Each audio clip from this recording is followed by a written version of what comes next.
Hi there, I'm Vincent Boss and I provide dating and self-improvement advice. And in today's podcast, we're going to be discussing Dumper tests versus Dumpee tests. Get your ex back. Breakup support. I provide audio and email coaching to help people try and get their ex back or get a new girlfriend or boyfriend. Check out my website for more details. www.dateme.tips. Please check your spam and junk folders if you are expecting an email from me. So now let's get back into today's podcast, and today we are discussing Dumper tests versus Dumpee tests. Get your ex back. Breakup support. So if you have been through a breakup, there is a chance that you will reconnect with your ex. This will partly depend on whether you pass their likely tests after you start to talk again. In today's podcast, I will be telling you of 3 potential tests, both from a Dumper and Dumpee perspective, because if you want to try to get your ex back, you can't trip up. So let's get straight into this, and number 1 is the neediness test. And the neediness test is where Dumpers will test Dumpees by changing the pace and timings of their interactions. Being needy is one of the main reasons why somebody will lose romantic emotional attraction for their partner, and hence, if it hits a necessary low point, this is when somebody will generally want to end a relationship. If this romantic emotional attraction hits this low point, this is when a breakup will likely occur, and as I've just said, neediness is often one of the reasons why a Dumper will decide to end a relationship. Now, even if neediness wasn't the main reason for a relationship ending, neediness can be something which is seen if a reconnection is about to take place, because the Dumpee automatically feels more needy. So even if the relationship didn't end due to neediness, at this stage, the Dumper, when they're starting to think, maybe I want to reconcile, maybe this is something that can work, they will be thinking to themselves, there's a good chance that my ex is going to be needy right now. And as I've said, neediness is often a reason for a breakup itself. So the neediness test is quite common. And Dumpers will implement this by subconsciously or sometimes consciously changing the pace and changing the distance in time between their interactions. They will be wanting to see whether their ex, the Dumpee, has a stable mindset. Maybe in the past they didn't, maybe they did, but now they're starting to think, you know what, my Dumpee might not be as stable-minded as they once were due to the breakup, and I want to test them.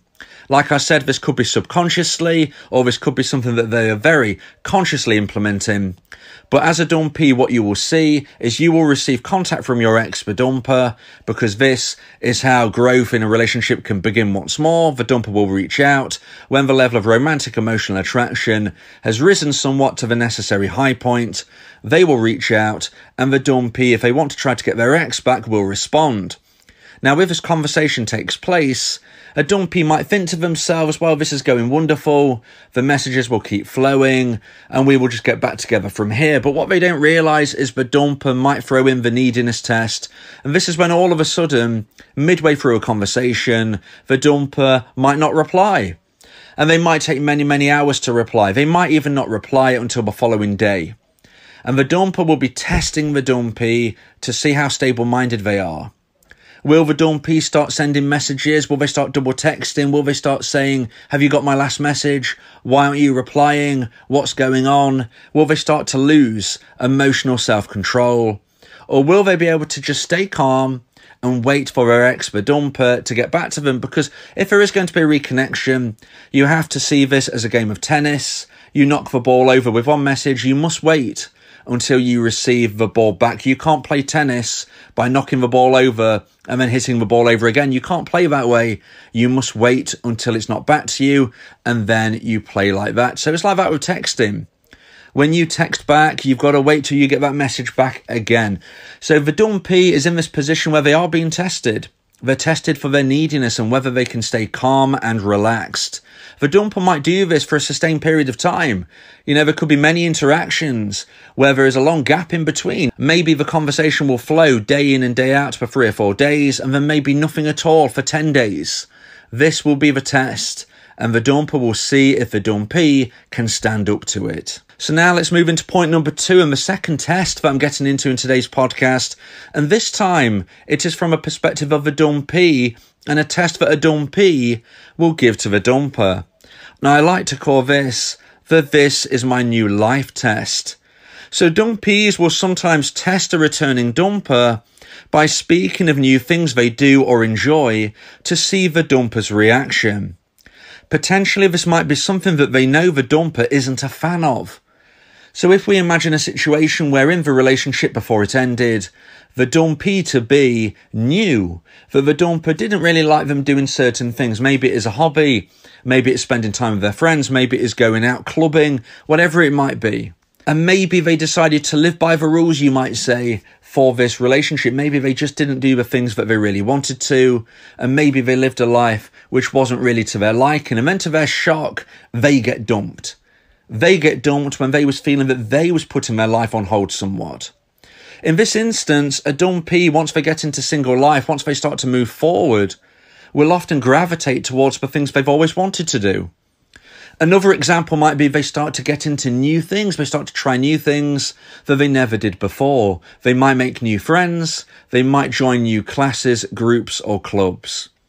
If and when the dumper makes contact, the dumpee might show off their new life to the dumper by explaining in conversation their new routine, the new things they like to do, their new achievements, everything that they've been doing to show that they've not been sitting around waiting for this phone call, for this text, because as a dumpee, you never know if you will ever receive this, and you must move forward with your life. You can't be clock watching, and you can't be wasting your life away.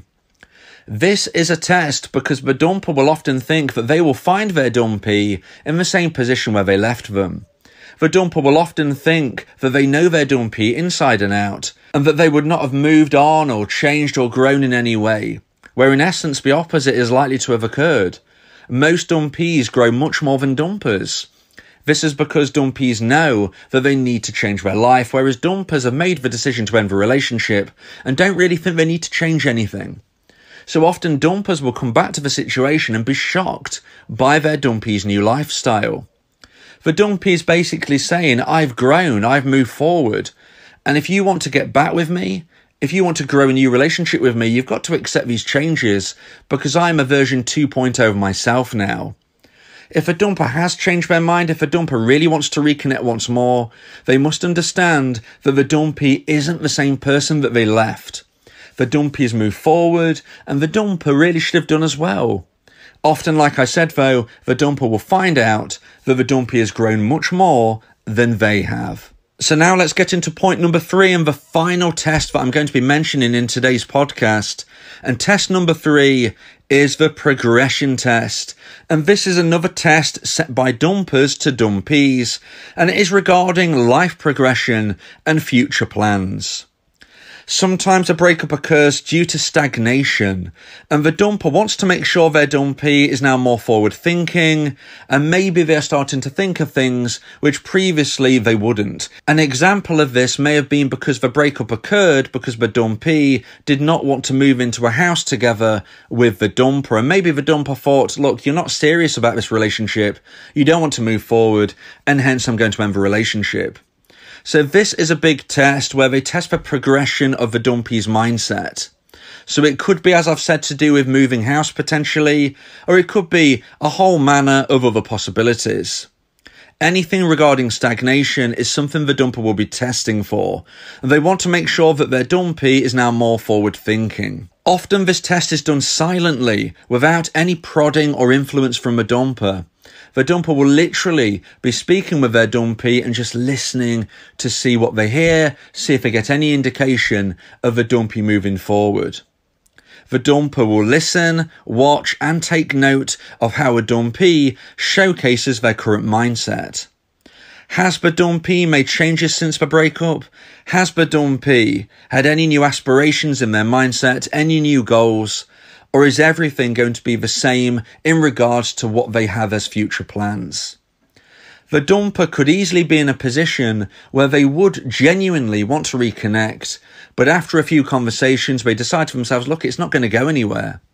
So it's very important the dumpee moves forward with their life, a little bit like I was mentioning in point number 2, but this is more about mindset and goal setting. You've got to understand as a dumpee that if and when the dumper contacts you, you've got to be that better person. You've got to be moving forward with your goals, with your aspirations. You've got to be the type of person who is looking forward into the future, because you can't live in the past. You can only live in the present, but be moving towards future goals. Like I said, the dumper is unlikely to ask direct questions.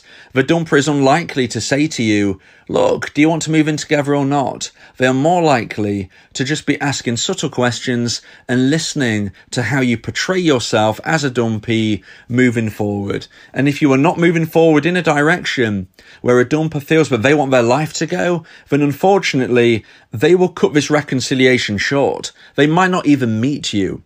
This might just stay as conversation. I hope you've enjoyed today's podcast. I hope you've understood that all of these tests from a dumper and dumpee perspective are so crucial for you to pass if you want to try to reconnect with your ex. It's vital that you don't trip up. If you believe that this podcast has helped you, then please consider buying me a coffee. The link to do so is in the description. Yeah, if you miss your ex, we can help with that. Help you get him back, or we can help find you someone else. Yeah, Vincent Bo, the relationship coach, giving you some insight, bringing you a new approach. DateMe.tips, go and check the site, giving you advice, helping with your love life. Get your ex back, or move to the next. Ain't no sweat, you know Vincent Bo got you. Finding love ain't no problem. Yeah, DateMe.tips, check it out now.